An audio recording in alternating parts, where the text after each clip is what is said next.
நவ கிரகங்களுக்குரிய அதிதேவதை பிரத்யதி தேவதை மற்றும் பரிகார தேவதை.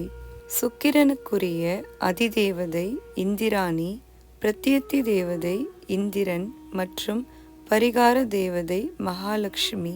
சனிக்குரிய அதிதேவதை பிரஜாபதி, பிரத்யதி தேவதை யமன் மற்றும் பரிகார தேவதை அனுமன்.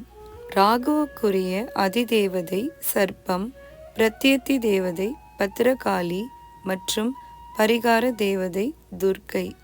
கேதுவுக்குரிய அதிதேவதை பிரம்மா, பிரத்யதி தேவதை சித்திரகுப்தன் மற்றும் பரிகார தேவதை விநாயகர். நவகிரக வழிபாட்டோடு சேர்த்து நவகிரகங்களுக்குரிய அதிதேவதை பிரத்யதி தேவதை மற்றும் பரிகார தேவதைகளை வழிபடும்போது வாழ்க்கையில் கஷ்டங்கள் தீர்ந்து நன்மைகள் பெருகும்.